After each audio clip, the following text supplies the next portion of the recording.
इसमें नोटिस में क्या बताया इन्होंने, आंसर की में सीबीएसई ने नोटिस में क्लियरली कहा है कि आपके पास 1 तारीख से लेकर के 5 तारीख तक का समय है जनवरी में, जिसमें आपको अगर कुछ भी चैलेंज करना है किसी भी क्वेश्चन को तो आप कर सकते हैं।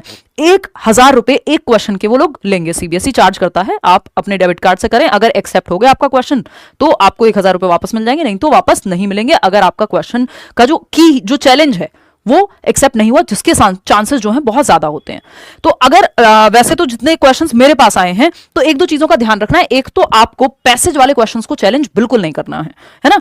पैसेज के क्वेश्चन हो गए, पेडागोजिकल क्वेश्चंस हो गए, उन पे करेक्शन रेयर कभी देखने को मिलेगा, नहीं मिलता। ठीक, तो अगर मैं बात करूं पैसेज का यानी गद्यांश पद्यांश का अगर कोई सवाल है तो उसको अपनी मर्जी से आप मत देखिए, वो उनके ऊपर है कि उन्होंने पैसेज कैसे सेट किया था, कॉन्टेक्स्ट क्या था, वो आपके कहने से नहीं सही करेंगे। ठीक, और वो पूरी स्वतंत्रता भी है सीबीएसई के हाथ में, जिन्होंने भी पेपर बनाया है, कि वो उनकी मर्जी है कि वो किस संदर्भ में पूछ रहे थे, वो आपको खुद से गैस करना है एक तरह से। तो पैसेज वाले क्वेश्चंस को बिल्कुल भी चैलेंज नहीं करना। दूसरी चीज, चैलेंज तो आपको करने की जरूरत ही नहीं पड़ेगी, उस पर हम आएंगे। तो एक तो पैसेज वाले क्वेश्चंस को चैलेंज नहीं करना, यानी हिंदी का गद्यांश पद्यांश हो, इंग्लिश का पैसेज हो, बिल्कुल भी चैलेंज नहीं करना, नंबर आपको नहीं मिलेंगे, पैसे आपके जाएंगे बर्बाद। दूसरी चीज, पेडागोजिकल क्वेश्चंस भी, जो हार्डकोर पेडागोजिकल क्वेश्चंस हैं, जैसे मैं अभी पेपर 2 में सीडीपी के आंसर चेक कर रही थी, पेपर 1 में नहीं कर पाई हूं चेक, और हालांकि बहुत रेयर चांस होते हैं कि कोई गलती ये लोग करें। तो इसमें 3 क्वेश्चन ऐसे थे जो हमने डिस्कस किए थे, उससे इतर हैं उसके जवाब जो हैं, जो कि जनरली ऐसा होता नहीं है मेरे केस में। बट अब वो तीनों ही क्वेश्चन ऐसे हैं जिसमें असर्शन और रीजनिंग है, तो वो एग्जामिनर के व्यू पॉइंट पे भी होता है कई बार कि वो किस संदर्भ में पूछना चाह रहा है क्वेश्चन को, क्योंकि पेडागोजी है, मैथ्स नहीं है, 2+2 4 नहीं हो सकता। हम चाह करके भी जो है अपनी मर्जी यहां पे नहीं मनवा सकते कि नहीं नहीं हमें तो ये लग रहा था, आपने तो ये कहा था। तो वो तीनों ही क्वेश्चन को, एक क्वेश्चन ऐसा है प्याजे वाला जिसमें इन्होंने सबको नंबर दिया है, ये पेपर 2 की मैं बात कर रही हूँ, सीडीपी की। तो सीडीपी में एक भी क्वेश्चन ऐसा नहीं है जिसको आप चैलेंज कर दें, तो वो आप प्लीज मत करिएगा। इसके अलावा आपको अदर सब्जेक्ट्स में अभी नहीं देख पाई हूं, बट आपके जो क्वेश्चन आए हैं उसमें कोई पैसेज का भी कह रहा है कि भाई पैसेज का मैम ये करा दो वो करा दो। पैसेज करेक्शन नहीं होता, पैसेज में नंबर किसी को नहीं मिलेगा, है ना, मतलब चेंज नहीं होगा, आंसर फाइनल आंसर की में सेम ही मिलेगा आपको, बहुत रेयर केस है।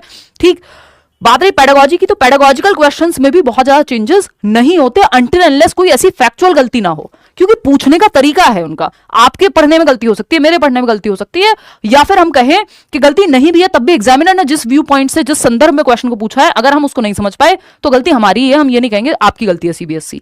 ठीक है ना। जिन लोगों को ये लग रहा है बहुत आंसर गलत है, इंग्लिश और लैंग्वेज सेक्शन पूरा गलत है, तो उनके मैच करने में गलती है कि वो जो ओएमआर है, जो ओएमआर उनको डाउनलोड हुई है और जो आंसर की है, ये आंसर की मैं अभी टेलीग्राम पे भी डलवा रही हूं, तो वो आप मैच कर लीजिएगा। जिनकी ओपन नहीं हो रही, वो इनवैलिड दिखा रहा है, तो वो 1-2 घंटे में ठीक हो जाएगा। वो कुछ ग्लिच है, ज्यादा लोग एक्टिव होते हैं तो ऐसा कई बार हो जाता है।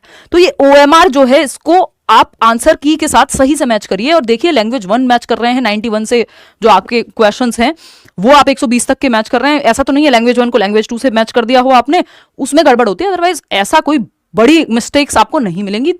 बहुत रेयर ही गलतियां सीबीएसई आंसर की में होती हैं, या फिर वो मानते ही नहीं, अगर हैं भी तो इस बात को ध्यान में रखिएगा, अनटिल अनलेस वो फैक्चुअल ना हो, क्योंकि पेडागोजिकल क्वेश्चंस में हम बहुत ज्यादा कुछ कर नहीं सकते, मैथ्स नहीं है ना। वो चलिए आज के लिए इतना ही। आपके कितना स्कोर बन रहा है इस आंसर की के अनुसार, वो आप बता दीजिएगा कमेंट सेक्शन में। बहुत दिन बाद हम लोग मिल रहे हैं, नववर्ष की आपको हार्दिक शुभकामनाएं। इस साल आप बहुत मेहनत करें और देश के किसी न किसी कोने में सरकारी नौकरी, आप टीचिंग की जिसके लिए आप एस्पायर भी कर रहे हैं, वो सिक्योर कर लें अपने लिए, और फिर आपको जहां मतलब मौका मिले आप इस साल नौकरी ले लें बेहतर तरीके से मेहनत करके, है ना।